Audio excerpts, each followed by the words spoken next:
We're Frank and Jackie Luthi. We have a daughter, Gabby, in the background there. She's 12 years old, and we are the host families for the Classy Affair this year, and proud to step in to be able to do that. Kind of a new thing. Never really thought of doing this before, but when we were asked, we were kind of delighted to be able to participate in this great event. Yes, and Gabby's our youngest, and she is 12. She has 2 older siblings. She has an older brother who is just turning 28. He's 27 now. And sister, how old is Maya now? Maya's She's 23. 23. They're both been excellent caregivers through the years. Both of them have moved out, so Gabby pretty much has full reign of the house now. Mm-hmm. And we cater to her needs as opposed to all 3 of the children.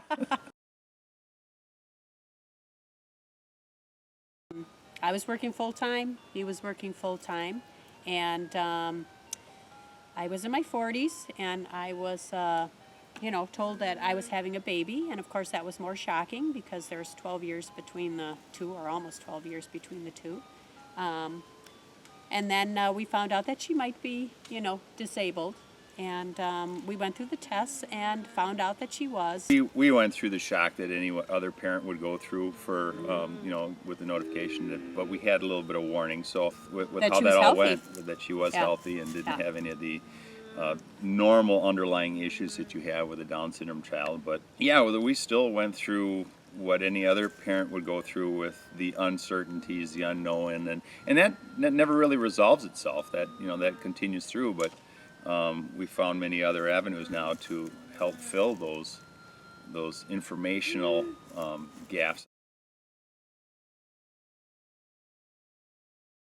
I was surprised at first when I found out that she was going to have Down syndrome. Being only 11 years old, I knew about it. I didn't know a lot of the details. I knew it was going to be difficult, but I knew that our family would be just fine through it all. Yeah, I was kind of the same way. I heard of it. I didn't know a lot of details about it, but once I knew we'd be fine with it and pull through.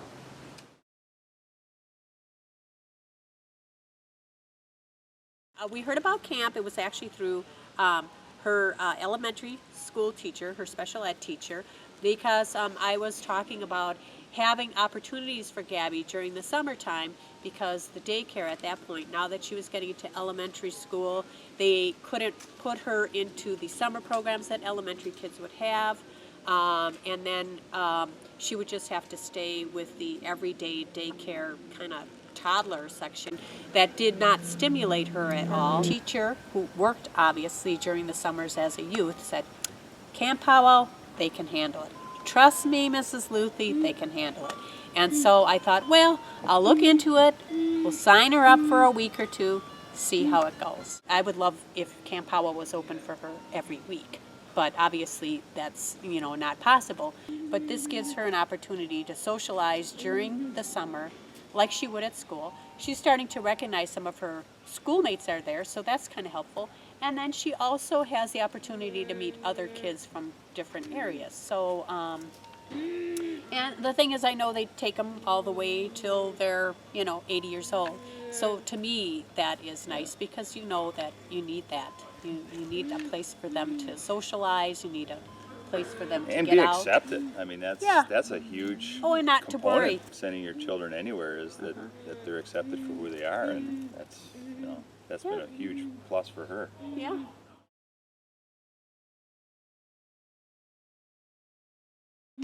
It's nice to know that Gabby will have a safe place to go with all of the Arch camps and activities.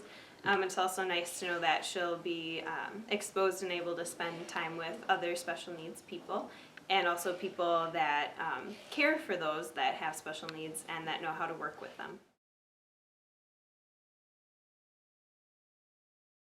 I think if Arch wasn't there, because it does start them from very young to as they get older, it's nice to have an organization that does that.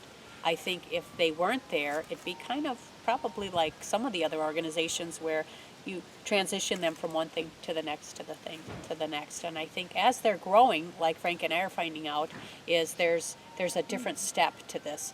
It's not the normal process you have with another type of child in your household, because once they're adults or in college, you know, they kind of can do their own thing. So I think that if it weren't there, it would be a big hole for someone like us, knowing that they're in good hands with some of those transitional type of things. Yeah, well, one of the things I see with Arch too is it's sort of a unifying organization.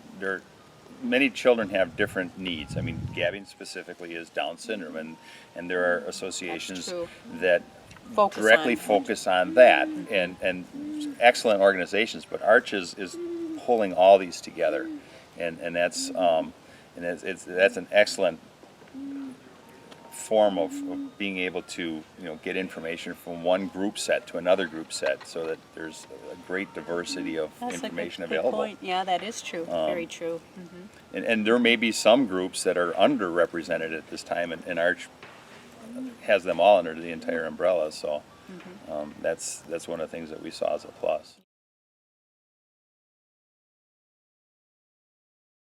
No, one of the things that I learned through participating in the 60th anniversary committee was the history of Arch, where it came from, and its small beginnings, and what it's developed into, and realizing that there's a lot more potential, but I see the need for greater exposure. In my circles of dealing with for work, there's pretty limited knowledge of what Camp Powell is, where it is, those people, or what Arch does, or what Arch does. Yeah. And so that's going to be critical to continue the growth, to increase awareness of what's being offered, and where camp is going. And right now, obviously, the big push with Camp Powell is the development and addition for the facilities here at the camp, and those are going to be costly, but the numbers, I know they probably frighten the board at Arch, but for what we see, it's very achievable. I mean, they're big dollar amounts, but we've been involved in other areas where those kind of things are, what could be considered a pie in the sky dream, that can be reality. It's just a matter of defining what your needs are and pulling them all together, and then moving forward in a unified direction. So,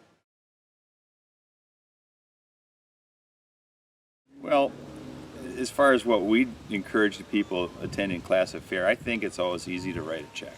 For some people it isn't, but obviously most of the people here, it's easy to write a check. But I would encourage people to find a way to become involved personally, because you'll get a lot more cost benefit out of being personally involved because of your associations with other people that can give toward the organization as well. Yeah, it's that ongoing commitment to an organization like Arch. It's volunteering, it's keeping knowledgeable on what's happening, seeing that growth, so that you become kind of warmed up to that, and it's become part of your adopted small group or small.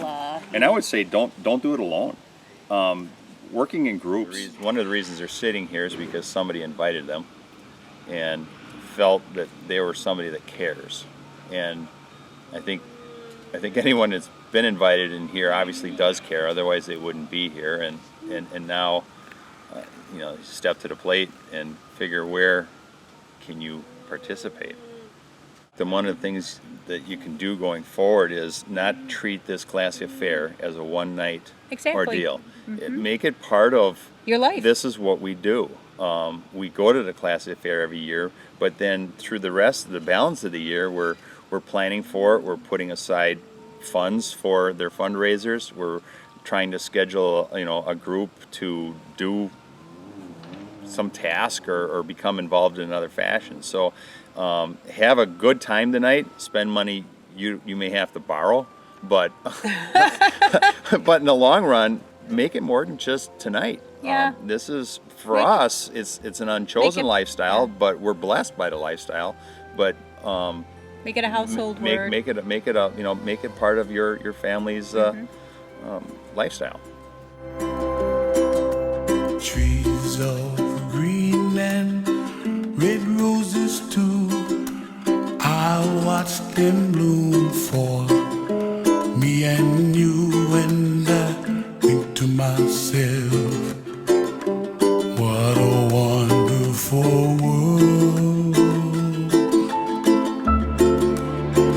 Well, I see skies. That there's a whole different attitude when somebody's physically playing the instrument. It Yeah. could be one instrument, the piano, it could be one violin. If you take her to an actual concert, I mean, she is just charged. Yeah. What a wonderful world.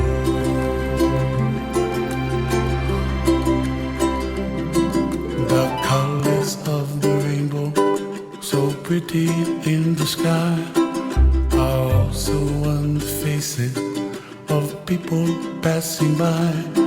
I see friends shaking hands, singing